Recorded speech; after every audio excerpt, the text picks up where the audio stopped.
Well, it's worthwhile dwelling on this opening image because this opening image pretty much says everything.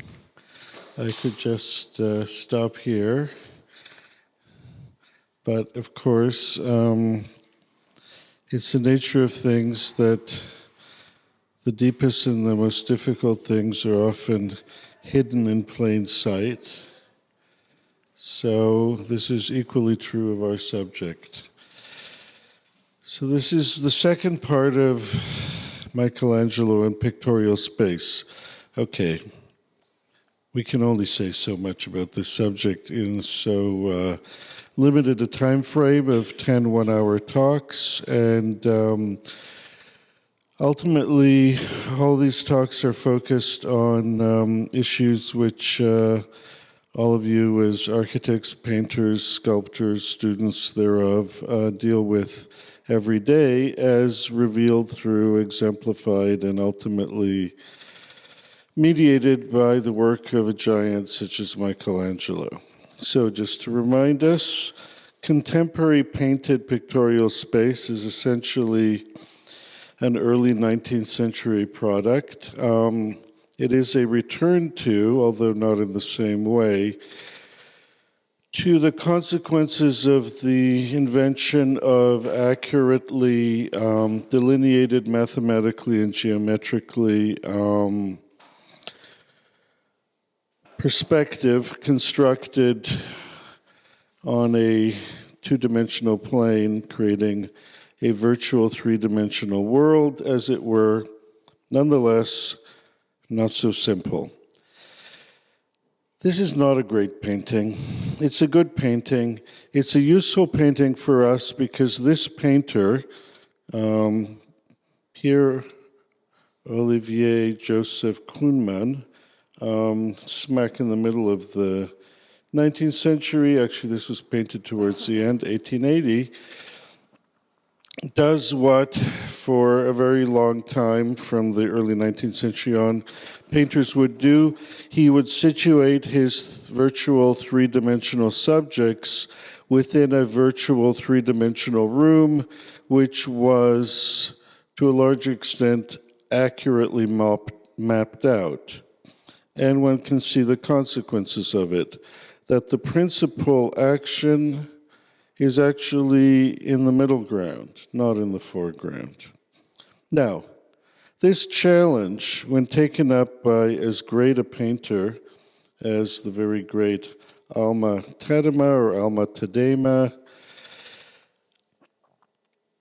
results in a very magical result. And the magical result is that in spite of the geometrically accurate perspectival space, he manages to give us something which is pretty close to what, thanks to the camera lens, we'll come to know as a telephoto effect, which is to say the carefully and accurately delineated three-dimensional space is virtually compressed.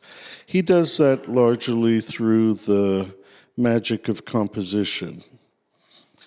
But, so even though the subjects are accurately placed as three-dimensional entities within a three-dimensional space, the result is that the story is, in one way or another, pushed into the foreground.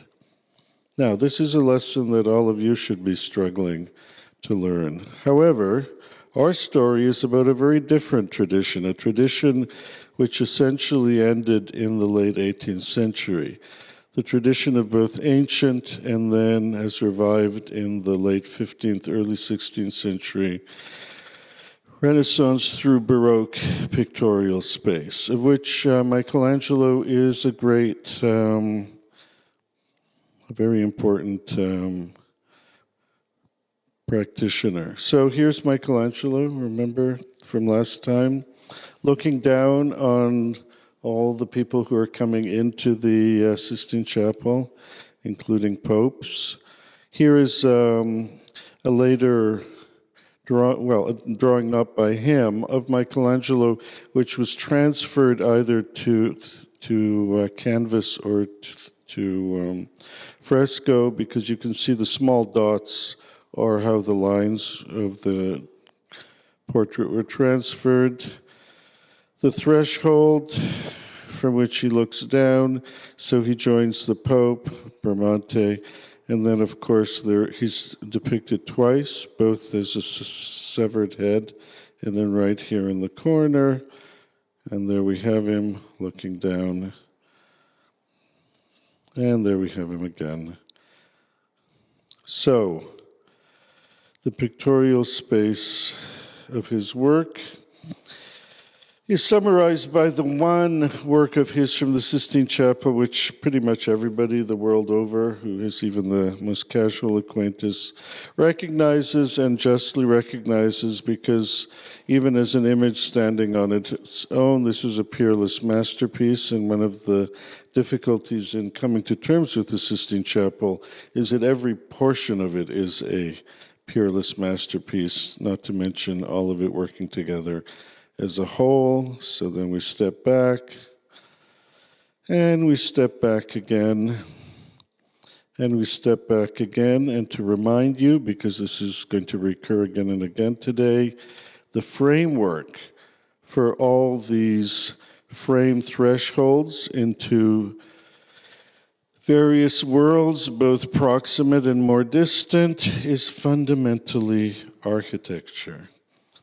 And the architecture is jam-packed with iconographic entities, pictures, paintings, sculptures, reliefs, every kind of subject.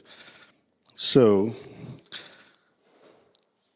I love this painting, so I use every occasion to return to it, but to remind us of the contrasts we're looking for between this more familiar world, again, a very brilliant tour de force of dealing with the challenges of perspectival space more accurately delineated, and its pitfalls. So, this is a fantastic work done by a Hungarian artist, where he carefully, it's a digital work, obviously, where he carefully eliminated the subjects and filled in the background, and then there they are. Okay, but it makes the point that too much of this painting is the room relative to the story. So, and the pivotal figure, of course, is David. His Oath of the Horatii is seen as the first neoclassical painting, and really the first painting of this new approach. It's less obvious with David, because David was such a master of the traditional compositional approach that he again manages to finesse some of the pitfalls. But there's the room. It's a big room. It's actually a big room which is actually somewhat miniaturized to allow the narrative to dominate it. But again, notice how once you place them into the room, they occupy a strange middle ground. Are you beginning to see this now that I'm doing it a second time around? Actually, for some of you, a third and fourth. What is fascinating is looking at his initial compositional sketch, which is much closer to a Baroque composition that he then pares down and shifts the focus and ultimately gives us that.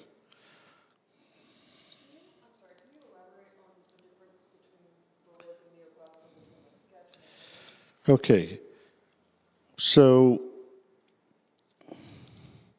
in the painting, what does he change? He actually, do you see how the vanishing point is not in the center of the canvas if you look at the floor, right? You see how there's more of a balance between the audience and the action. See how he strengthens the side of the composition by introducing ornaments such as the urn? And that's exactly what he eliminates. He eliminates that. He makes the room focus on the same object as the action, and in effect becomes a snapshot. And there's the geometry of it, right? It's unavoidable. And they become largely subordinate to all of that rather than as co-participants. And of course, it gets even more dramatic in his great unfinished painting of the beginning of the French Revolution, the so-called tennis court oath. Well, it's called the tennis court oath because the room in which it happened was a royal tennis court. Anyways, this is what he actually finished of the painting. So what happened? Well, the revolution happened, and by the time he was getting to put in the figures, many of them had been guillotined, and so the original revolutionaries were superseded. But David somehow survived the guillotine, got to become the court painter of the revolutionary empire, which succeeded the revolution, the so-called Republican Revolution, and ultimately produced these huge tour de forces where, in spite of the fact that this is still perspectively accurate, he creates effects which are closer to Tiepolo than a lot of his successors are able to do. Here is the sketch for that painting. Again, something happened between the actual event, which took place in 1804, and when the painting was finished in 1810. One of the things that happened is poor Josephine was divorced, so she had to be taken out of the picture, and he cropped it, moved the composition around, but it is a gigantic tour de force. But his most celebrated of these paintings begins to show most clearly the problems of this type of pictorial space, right? So what is, this the central event, but when you put everybody in, who is the central figure of this painting? It's Madame Mère, the mother, right?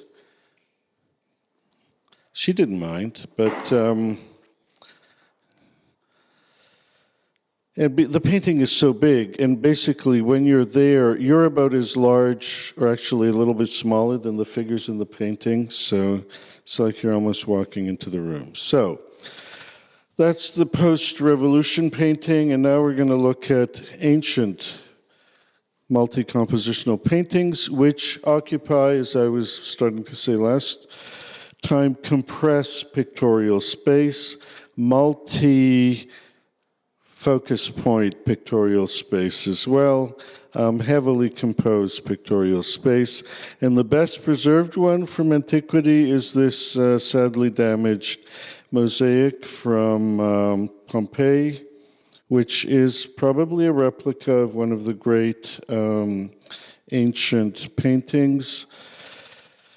This would likely from a fellow known as Philotexis of Eritrea,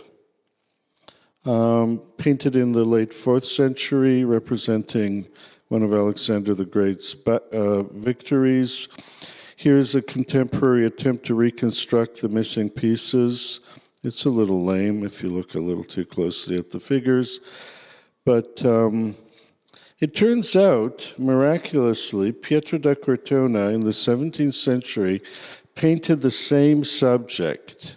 And it's a tour de force of a great painter who is very much a painter directly in the Michelangelo tradition of compressed pictorial space, where the architecture is created out of figures rather than architectural elements. A painting you should all study carefully, painted in the middle of the 17th century. Now, as I was arguing earlier, these paintings share the same compositional strategies as relief sculptures. This is one of our great, miraculous, almost perfectly preserved works from the 4th century. It's called the Alexander sarcophagus. It was found in Sidon, which is in today's Lebanon. And it was the sarcophagus of a Phoenician king who asked that he be buried in a work that reflected the story of Alexander. And so Alexander is the subject of the sarcophagus rather than the Phoenician king, and we have these extraordinary relief compositions. This is a painting made of the relief when it was fresh and new and had a fair amount of color on it, still surviving. There's some still today. It lives in the Istanbul Museum. And this is the other side in an elevation drawing and the other composition. So, compressed space involves compressing the figures in the space relative to each other, right? The space between the figures is largely subtracted. But because of the way it is done, we don't feel the absence of it as much as we might. And here is a compositional analysis of that painting. And don't be surprised that just like the Sistine Chapel ceiling, the principal compositional framework is the golden section. However, the figures, though they and their various elements occupy strategic moments in that, they're not derivative of the geometry. And this is something that Steve Bass in this room is an expert in carefully laying out the tension between the two. There's the end of the sarcophagus. Now, this tradition then carries forward through Hellenistic sculpture into Roman sculpture, and the Renaissance would have been familiar with sculptures such as these. This is a sculpture from the early 3rd century Roman entitled The Triumph of Dionysus. It was found in Rome.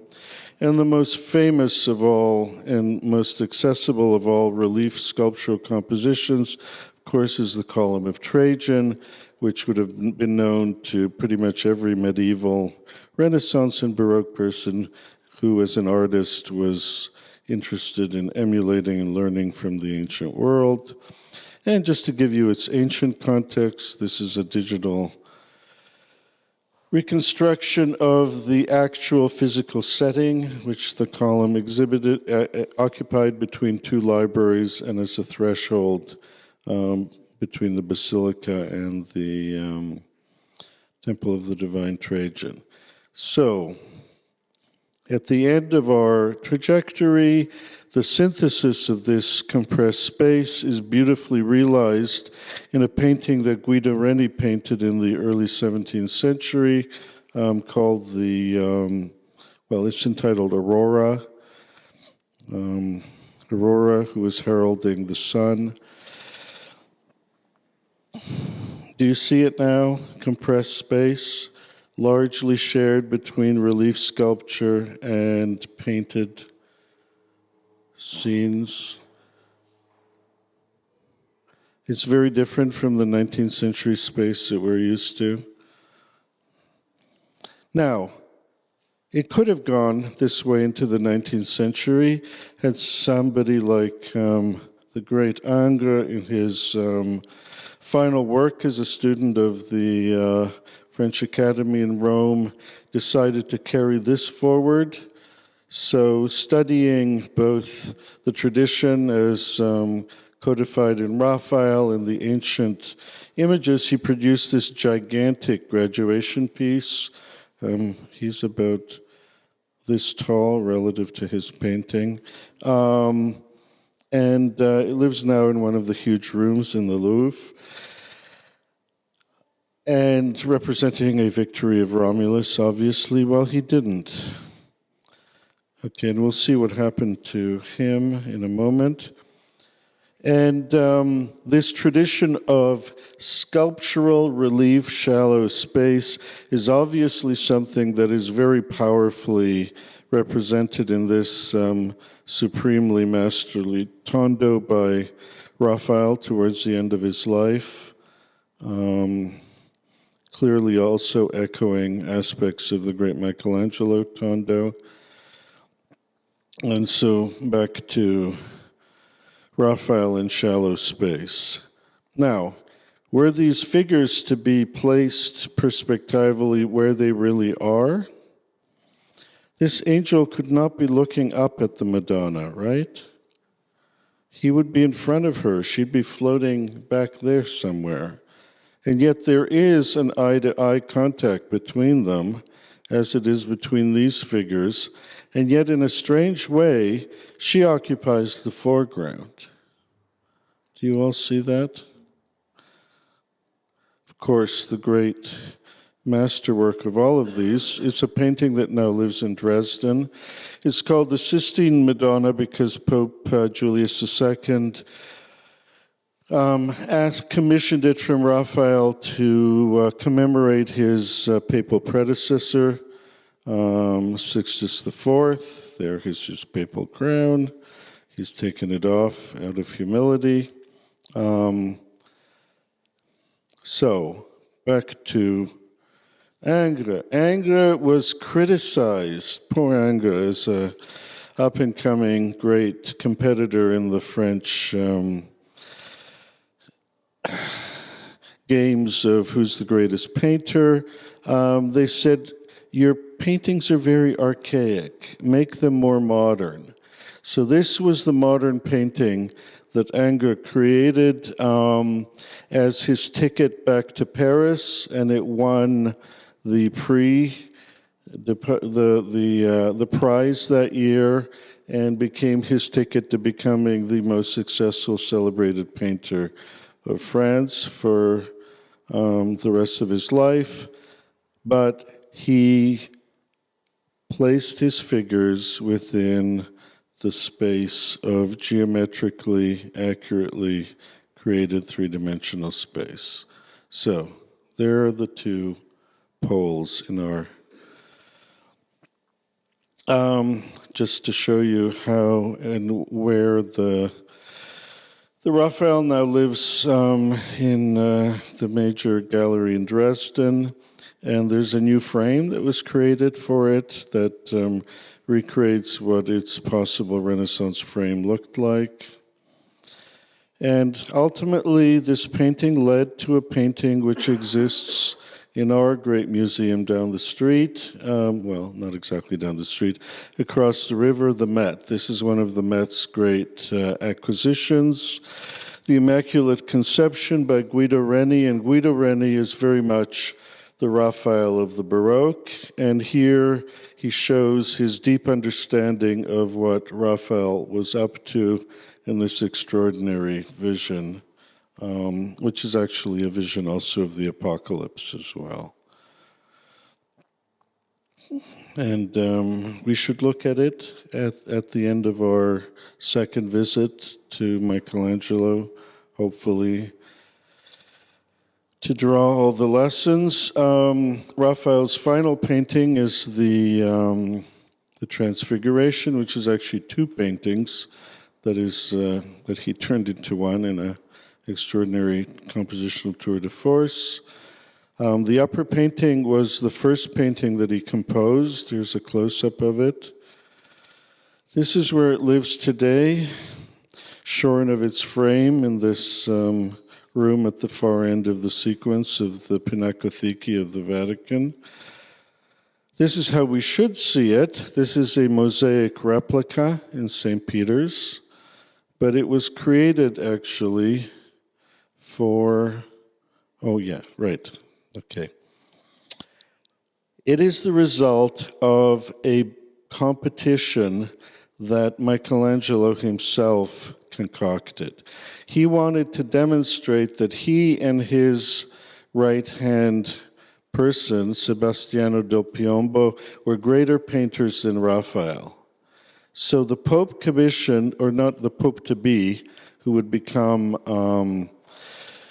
Clement the Seventh, commissioned a painting from Raphael and from this team of Michelangelo and Sebastiano. Sebastiano finished his painting first, and it's called The Raising of Lazarus. The painting was composed in collaboration between Sebastiano and Michelangelo, which it seems that actually Michelangelo largely created the composition and Sebastiano supplied the realization in terms of color, texture, and the setting, the background. Here's one of Michelangelo's sketches, which is a study for Lazarus over here in that group. It's close to the final result. This is where the painting lives today, and it's the frame that was originally created, probably with Michelangelo's direction, in the National Gallery in London. This is where it was originally set, in this Gothic chapel in Narbonne Cathedral in France. And the chapel next door was where the Raphael was intended to be. So what happened was basically Raphael said, you're competing with me? Are you kidding? So he improved on this incredibly compressed spatial group, and he added the lower composition to the composition that he was already designing, and he created this extraordinary integrated tour de force as his final painting. And it's essentially, as it used to be thought that it was finished by his students after he died, but the recent cleaning and conservation of the painting demonstrates there are a lot of the surfaces which are actually unfinished, and it's essentially as the painting looked like when Raphael passed away. So Michelangelo used Sebastiano as his agent for another painting that was largely finished under Michelangelo's direction, and it's up in San Pietro in Montorio, just above the Trastevere. The central portion, as Sebastiano then repainted it on a panel. Here is a photographic reproduction of the whole chapel at this recent London show, which was all about Michelangelo and Sebastiano's collaboration. So Michelangelo's contribution is this part. The rest is Sebastiano. You can see the difference at a glance, I hope. Here is Michelangelo's sketch, development sketch for the middle part, and the final result. So here we have the space of Michelangelo's figures squeezed into a virtually deep, but not that deep, architectural space. Here's Sebastiano on his own. Had he not fallen into Michelangelo's orbit, he would have been a very fine, accomplished Venetian painter. And finally, the School of Raphael, Andrea del Sarto. This is a painting called Charity, which again shows all these elements. So,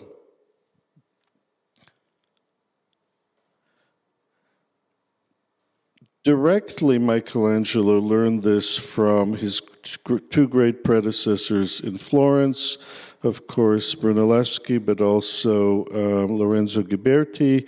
We call these the Gates of Paradise. Why do we call these the Gates of Paradise? You should all know this by now. Because Michelangelo named them the Gates of Paradise. That's the nickname he gave them, Ghiberti's great final reliefs in the for the entrance to the baptistry in Florence. You can see they occupy exactly this kind of compositional space, right? Compressed, multi-focus space. And just remember, this is the interior. We're not that far from Byzantium. This is the dome that you see as you look up, as you once crossed through those doors, which is not that different from ancient Roman and Greek compressed space. And this is a great example of this. This is fourth style Pompeian wall painting. And we can see very clearly foreground, middle ground, background, right? There is depth, but the depth is also a product, is also, as it were, pushed to the surface through virtual compressed space.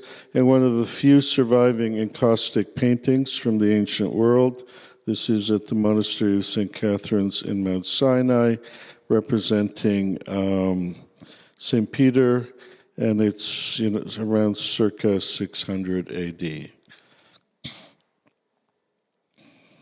So realism is here, but the realism is tempered by a compressed spatial presentation of the volumes of the human body. So, and just to remind us, the great master of all of this is Pontormo, and Pontormo's work and Raphael's work will ultimately lead directly to Michelangelo's Last Judgement, which is compressed space par excellence, right? Do you all see that? It is a vast painted relief sculpture, which is both painterly and very sculptural. And you can see that from every section of it, the upper left-hand corner representing the instruments of the Passion, the cross, obviously, the crown of thorns as well. There you see it in context, the upper right-hand corner, and there, back to the context. What I want to point out in this image is notice how carefully keyed this composition is to the architectural frame.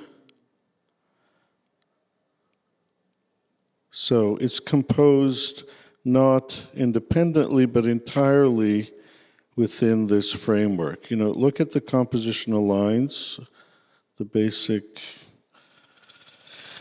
and then, of course, right at the high altar, you have the saved being taken up to heaven on Christ's right, and on Christ's left, the damned being pulled into.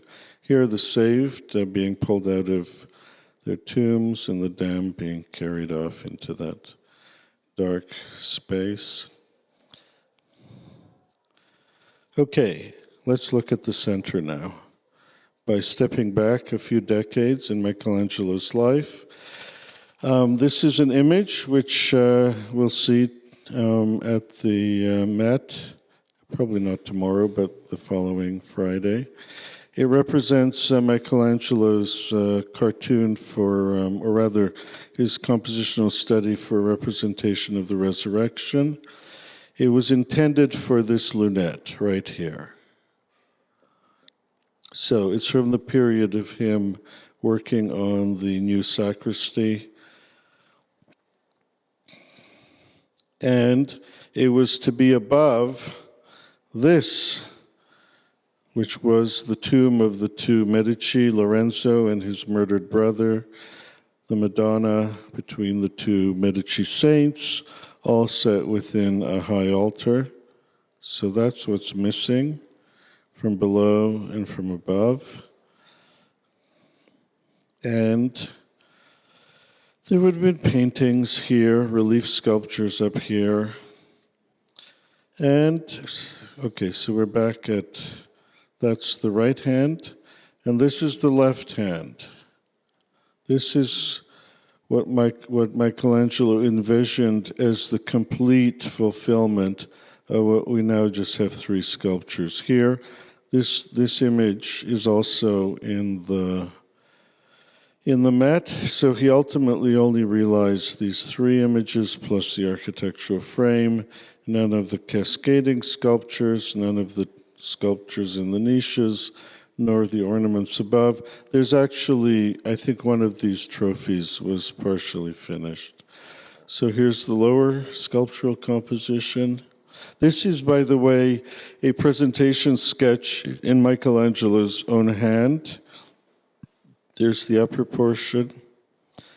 And if we look up into the dome, every portion of this architecture, every frame would have been filled, even the cofferings. And how do we know that? We have in Michelangelo's hands a suggestion for the ornament of the coffering. So every coffer would have had an image. Okay, stepping back. This is the active life of those two images. It is true that two of the nephews are buried on each side of the chapel, but they're not portraits of these nephews. They're in fact representatives of virtues. So this is the active life according to Michelangelo in one of his undoubted masterpieces. And on the other side is the contemplative life.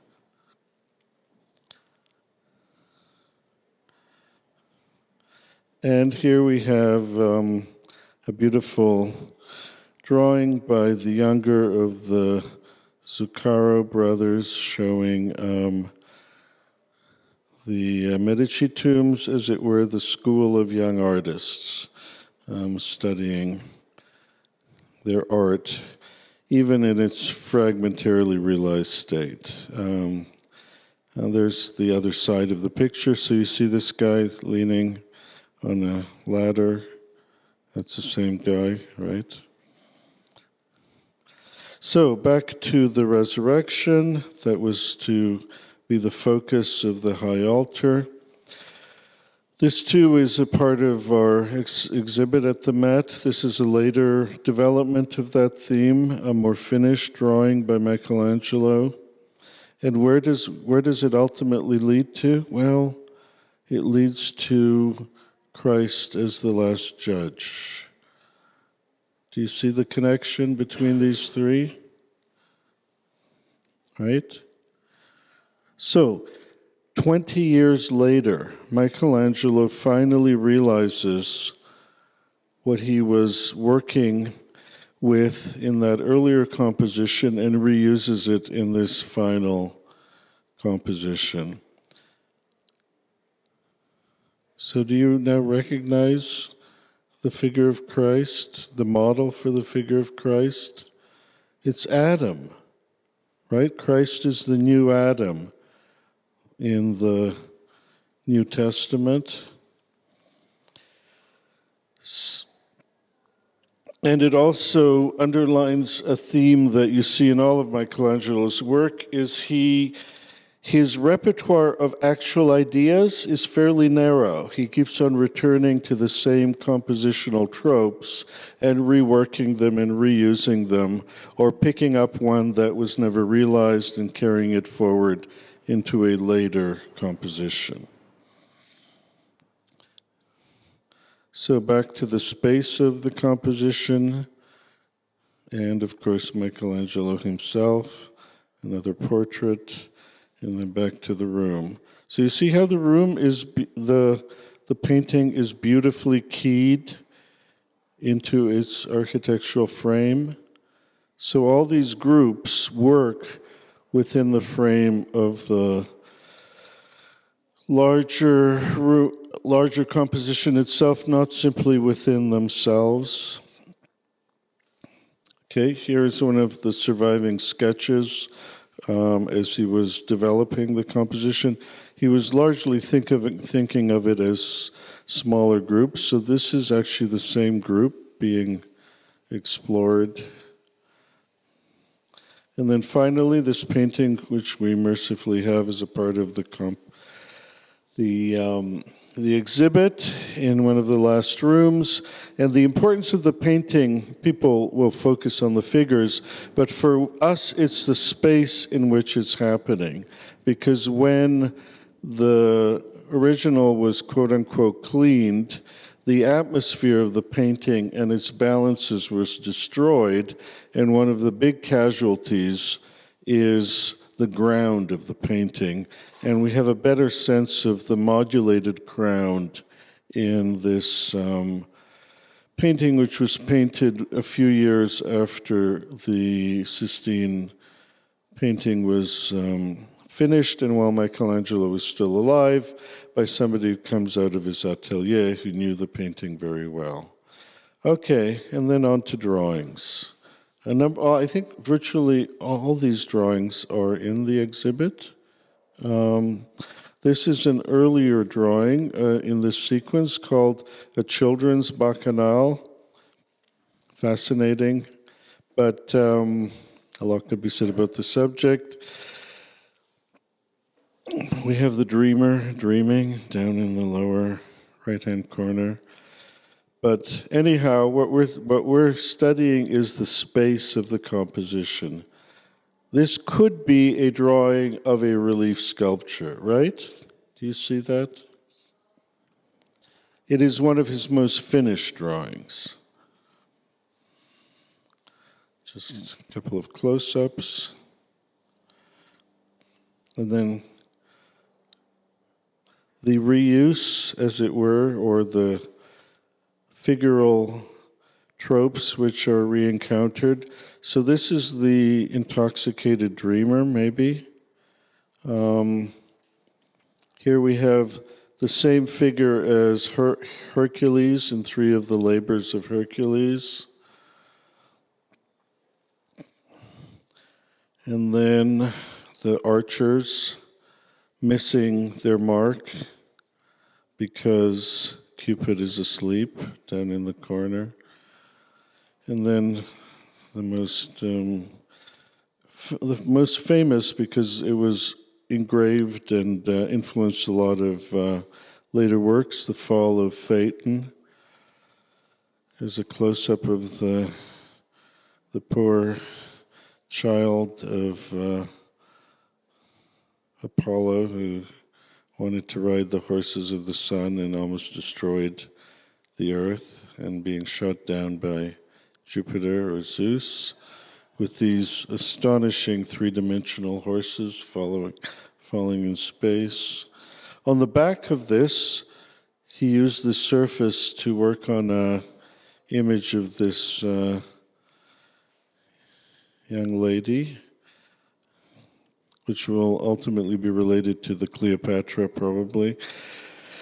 He explored this composition in two other variants. This is one of the more worked out variants, which ultimately wasn't carried through, and this is an intermediate variant which becomes the basis for the final composition. And so we're back to the final composition, which is in the show, as I said. Do you see how this is very related to the space of the Last Judgment and the relationship of the figures within that space? Now, this is the same composition turned into an engraving, a contemporary, well, actually it's a little later engraving, which is how the work was known in the artistic communities of the 16th and 17th centuries, and it ultimately led to actual relief sculptures. This is a sculpture based on Michelangelo's composition. Simone Mosca, it's now in Berlin.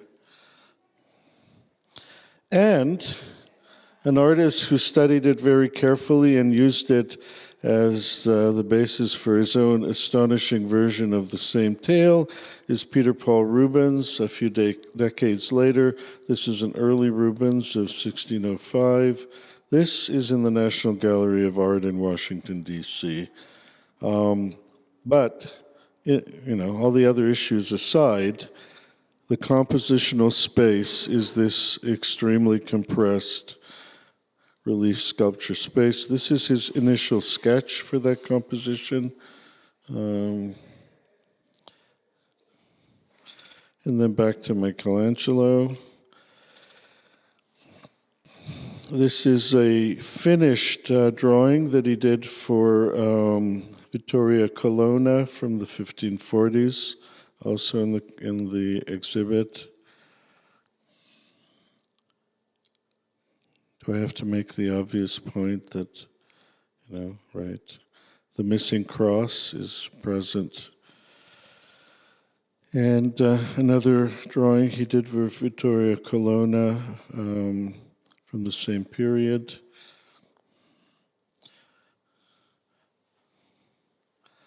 And then his Annunciation.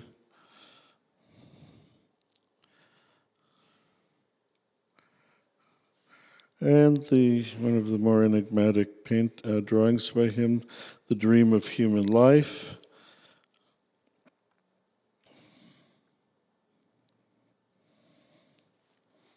And The Punishment of Titus, which looks a lot like the punishment of Prometheus, right?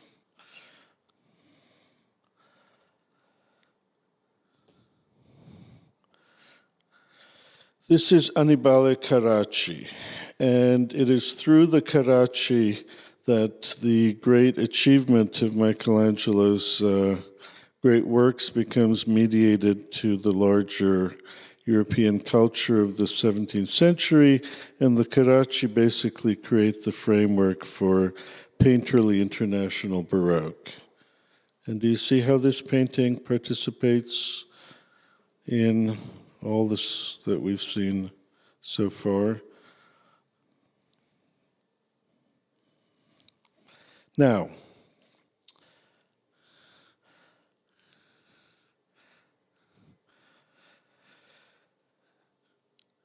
Michelangelo was far from having exhausted the theme of the Pietà.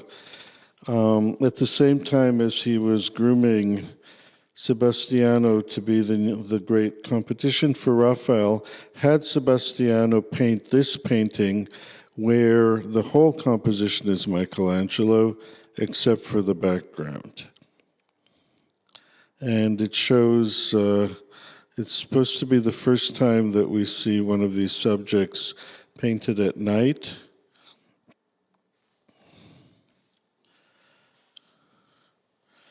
And,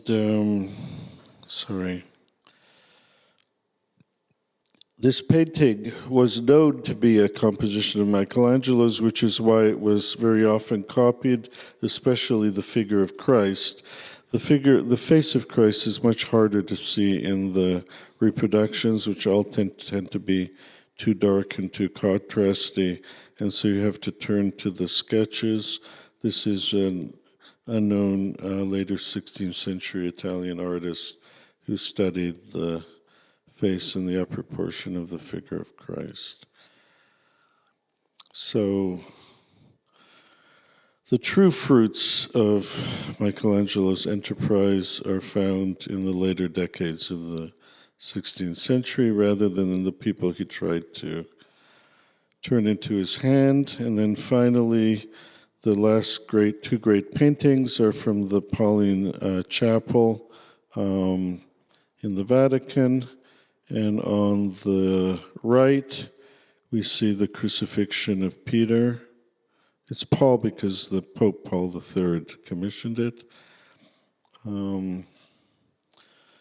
It's hard to get good photographs of this, and they've been recently quote-unquote cleaned, so they've also been mutilated. So they're a bit of a mess. But the figure mourning in the lower right-hand corner is another self-portrait of Michelangelo.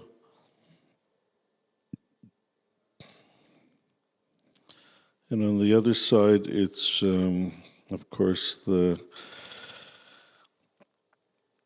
revelation of Christ to Paul and on the road to Damascus. Do you see why I say it's a bit of a mess as a painting now? because once you've cleaned it and eliminated the nuances in the atmosphere, your eye has a hard time finding its way around the painting. There's the front door to this chapel in the Sala Regia, the central great hall of the Vatican apartments. And who is the direct student of all of this? It's, of course, Caravaggio. Caravaggio's space is also compressed relief sculptural space. Do you see it now? It's not the space of real bodies in space, although he gives the illusion that it could be. Just look at the relationship between this figure and the horse, right? Both of them are pushed towards the front of the picture plane, even the figure behind the horse. And on the other side is the crucifixion of Peter. So it's the Pauline Chapel revisited by Caravaggio. And it partakes in the same world as these drawings. And just a close-up of some of the images you've seen.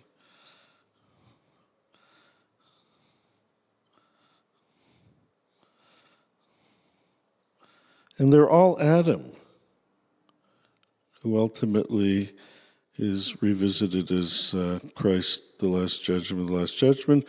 For those of you who haven't been to Rome or have been, that's where those amazing Caravaggios are, and you have to go in a handful of people at a time, and then they chase you out in the next group, and the lineup is let in. Okay, so it's one of the astonishing things, the more you look at Michelangelo's work, how obsessively focused it is, and how the repertoire is really tied to his first encounters with the subject and then reworking them.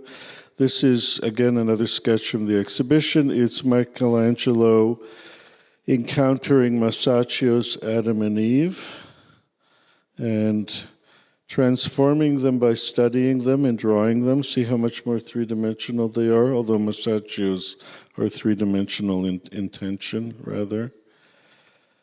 And ultimately will lead to these two figures. And the great panel of both the temptation and the expulsion. So it is entirely a part of the tradition. It's not an invention. The tradition only looks odd to us who live outside of the tradition and are part of that tradition established by David and his followers, right? Here we have both shallow space and sculptural space as the space of painting. And even when there is virtual depth, like in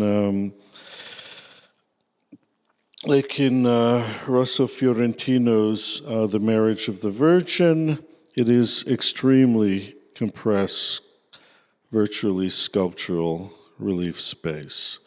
Just to contrast it, there's Raphael's version of the subject from the circa 1500 or just after, where he's working much more within the late 15th century attempt to somehow marry the narrative into a perspectively realistic space. And again, he pushes the foreground into a quasi-relief, and then you have the setting, which is incongruously actually a different vanishing point. But the resolution of it are works such as Rosso Fiorentino's 1521 Deposition from the Cross, which could almost be a Michelangelo composition. Now, look at this in relation to a reenactment of this composition. Fortunately, I have these cheesy reenactments to show you the photographic consequences of putting figures in real space relative to each other as in contrast with composed, compressed space. I hope I've hit you over the head strongly enough by now. They're not the same. Or, even better, our perfect painting here, once again, Pontormo's. And here we have the horrific mess of trying to turn it into an actual spatial ensemble. And it is a horrific mess. Now back to the masterpiece. And more playfully, another Pontormo masterpiece, the Visitation, which is contemporary with the Deposition, or close to. And then some modern artists thinking they can be clever and showing us their version. There are actually two versions. This is the one that was on display in Florence. Here's another more homely version of the same. Okay. And here is Pontormo's study for that painting that ultimately becomes the masterpiece. About a decade earlier, Pontormo worked on the same subject for a fresco which is now sadly eroded in Florence. So what we eventually get is a distillation of a subject that he studied in a larger format. And then finally, this all ultimately leads to that. Okay. Do you mind if I go on for another few minutes as I wrap up? Do you have a class right after? Okay. So, this is Rosso Fiorentino, A Study for an Annunciation. In the same painting, we have the space of relief sculpture, as I call it, or compressed space, placed within an architectural framework which creates virtual depth, right? The two play with each other, and yet the whole is within this compressed space. Now, it's only the mastery of this that will lead us to the great later 16th and 17th and 18th century colossal paintings on the vaults and ceilings of palaces and churches. And this lesson, both bringing Raphael together with Michelangelo, is again mediated, as I said, by the Carracci brothers. And this is the great Carracci Gallery in the Palazzo Farnese, which was under restoration for a ridiculously long number of years, but I believe is now visible again if you get on the French tour. And the French tour is in either French, Italian, or English. And if you are an English speaker and get on the Italian tour, they will pretend to know no English, and it'll all be in Italian. Anyhow, of course, this is the Raphael contribution from the Farnesina in terms of this composition, the garden composition, married, of course, to Michelangelo's Sistine ceiling, and becomes the synthesis, which, as I said earlier, leads to the international Baroque of the 17th and 18th century.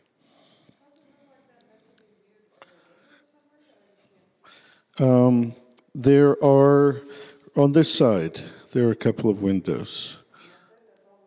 Yeah, yep. And you open the doors, of course, and they open out into the courtyard. So, yes, it's very artificial now with this strange lighting. But notice that it's also meant to be viewed from basically looking from the center of the room up, and then turning your back to see the other side. So this is looking straight up. It's quite fantastic. The architectural frame is more straightforward than in Michelangelo, of course. The person who will, what is the right word in the jargon, who will problematize and complexify all of this will, of course, be Michelangelo's greatest follower, Pietro da Cortona. And this is from one of his later churches on the Corso in Rome. So Cortona will pull the virtual sculpture into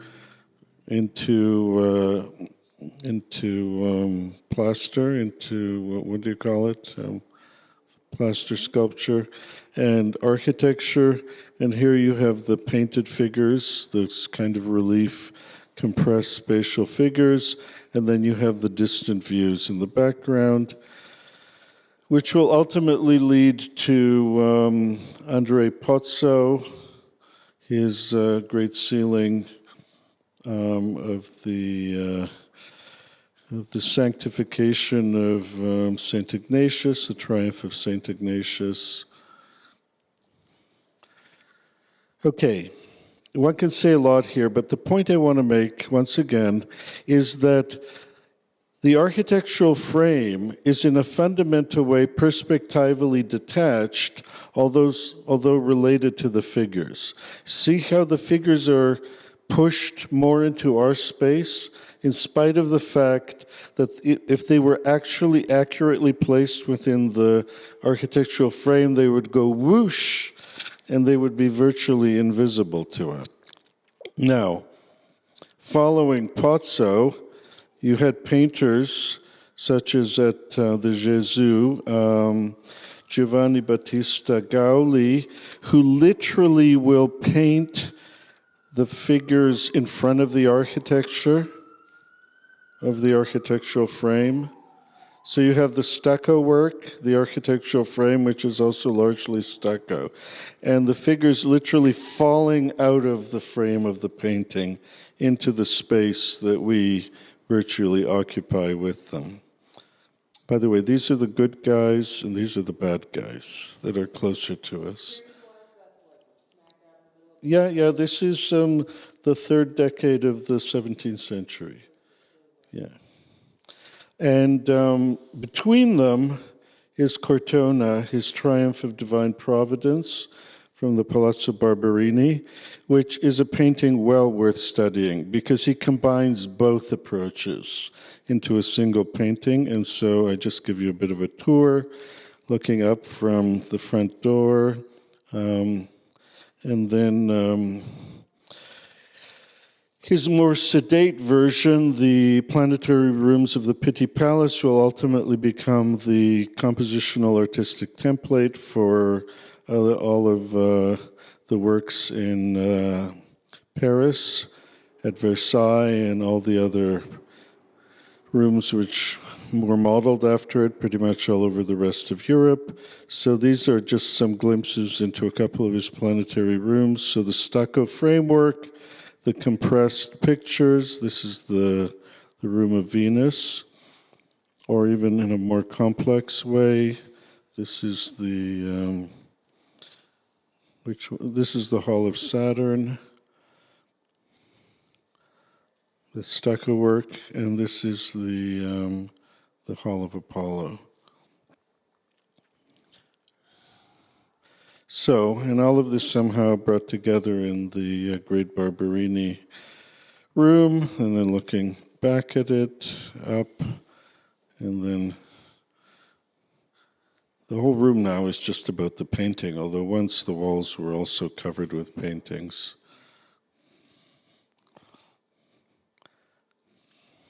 So the direct heir to the Michelangelo repertoire really is da Cortona. Actually, Peter from Cortona. You can call him Pete if you like.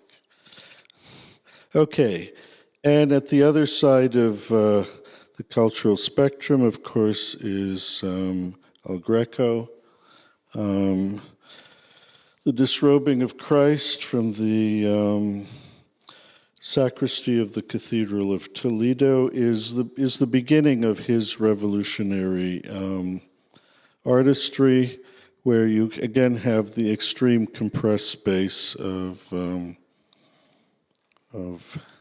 sculptural, or really we should call it traditional pictorial space now. Okay, this is where the painting lives today. In a new frame, the original frame is gone, and out of El Greco's tradition, this is his adoration of the name of Jesus. Again, what El Greco does is these large-scale ceiling compositions are then compressed into panel paintings, and he loved the vertical format. Here is his Annunciation, another stunning composition. Here is his Baptism of Christ, and this astonishing adoration of the shepherds. Most of these are in the Prado. So in conclusion, I hope you see it all now. Michelangelo's perfect painting and the hit parade of his perfect sculptures. There aren't that many, really, but each one of them is enough.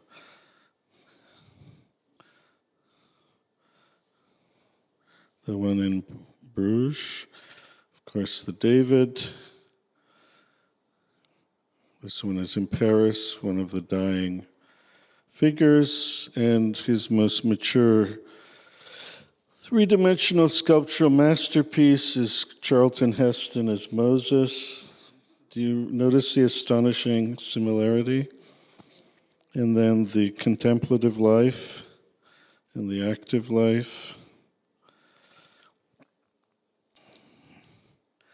And back to the sources of his tradition, Ghiberti, as well as you'll see, Brunelleschi. So, there are a lot of unfinished parts of Michelangelo's work, and it gives rise to a whole unfinished aesthetic.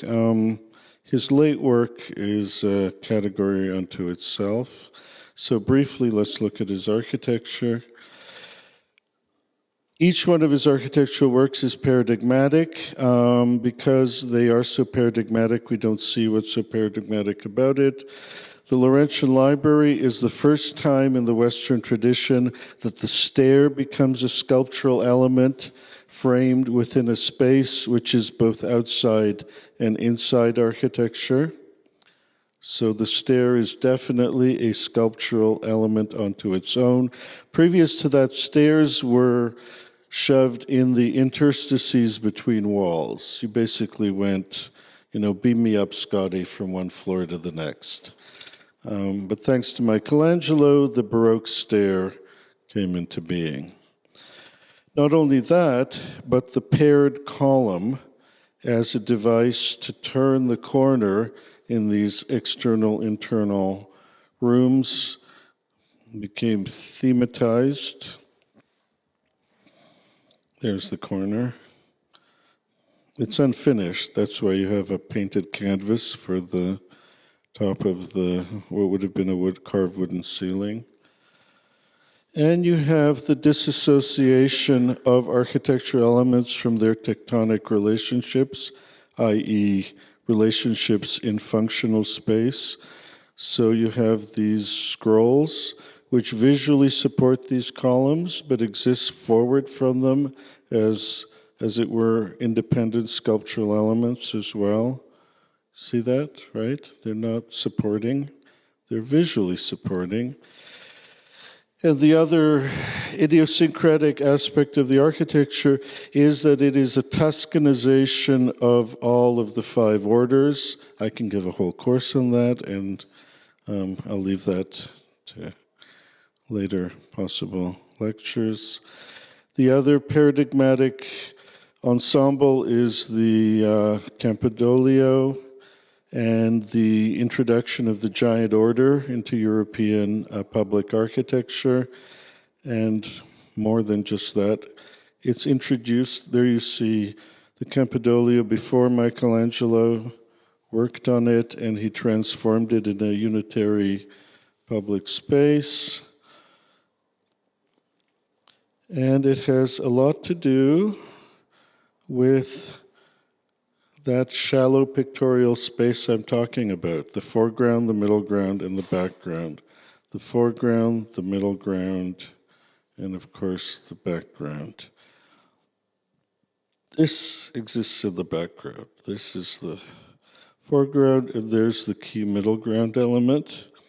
What the middle ground element allows is for these otherwise visually top-heavy entablatures to exist both in the foreground and in the middle ground, which is to say, this middle ground visually supports what are in fact foreground elements in the entablature. And where did he learn this from? None other than Brunelleschi. In these tribunes, and that's from last year, the tribunes are these small rotundas that are on the outside.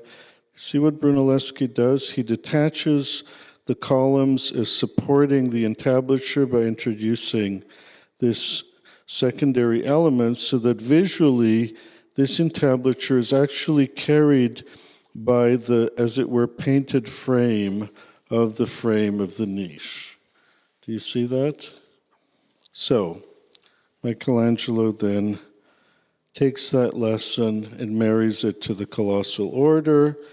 And then we also see this not just on the Campidoglio, but ultimately in St. Peter's. So, in St. Peter's, which he worked on for the last 18 years of his life, he gave us the paradigmatic dome and solved the problem of the overscaled and shapeless masonry mess that he had inherited. Notice, again, the economy, the compositional economy, the paired columns, right? Both for the drum of the dome and also for these massive walls. They're paired columns. Again, they operate as a foreground to the middle ground and the background. Do you see that? Shallow pictorial space. And it operates on the interior as well. Thanks to Bernini and his crew, it was ultimately realized in this amazingly finished interior. But again, the shallow pictorial space, you have these giant orders which are placed as relief sculpture on these piers, which themselves break, and then you have the middle ground and then the background. So this operates as a middle ground, this operates as a background. And so it's both inside and out. There's the plan and the exterior elevation. And here is a recent architectural scholar of Michelangelo in Rome drawing the composition of the Campidoglio, showing how it also relates to the composition of the interior of the exedras of St. Peter's. Again, not a huge repertoire, but out of a very small repertoire of elements, huge consequences. Paired columns, right? See? From... And then there is that elusive monument, which was never to be, part of the Great Unfinished, which were the various huge proposals for the tombs of Julius II, and lots of beautifully finished architectural elements which were never realized. This was intended to be the design for the threshold into the Laurentian Library in San Lorenzo in Florence. And we're at the end now. This drawing is also in the exhibition. Some of you might remember it. Showing us Michelangelo at the end of his life, since he lived well into his late 80s, lived to be an immensely rich, pampered, influential man who was the celebrated great aristocratic artists of Rome. And here you see him being shown the latest work of a young whippersnapper, Taddeo Zuccaro, who there you see is busily with his atelier finishing the painting of this palazzo. See the scaffolding, the covering to keep them sheltered from the sun. So this is Michelangelo on horseback. Here's Vasari, his great propagandist, and the mere mortals who are much smaller in scale. Okay, so I've left out a lot about Michelangelo. For example, he was actually a musician. He was also a poet. And in fact, he almost had a book of his poetry published in the 1540s, except that in one set of terrible 2 or 3 years, pretty much all his major literary patrons died, and so this remained in manuscript until much later. This is one of the beautiful, in his own hand written out, finished versions of one of his poems.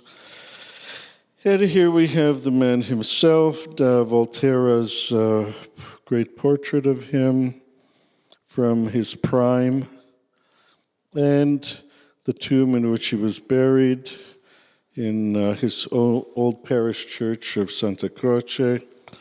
And it is an extraordinary creation. I believe it's mostly the design of Vasari, but in fact, it could have been designed by Michelangelo, and it's beautiful that it's finished. There you see it in its larger context. There you see the context of the church. See, it's a combination of painting, architecture, sculpture, relief sculpture, and three-dimensional sculpture as well. And you know what happened when he died? Do you all know the story? Rome wanted to keep him and bury him in the Pantheon with Raphael and Peruzzi and the others. Well, the Florentines were not going to let that happen, so they spirited away his body in a crate of dried fish and exported it to Florence and ultimately buried him in his old parish Church of Santa Croce. Thank you. It was fun. I learned a lot about Michelangelo. There's much more that can be said, of course. But I hope you learned something about your own art and craft as well in the process.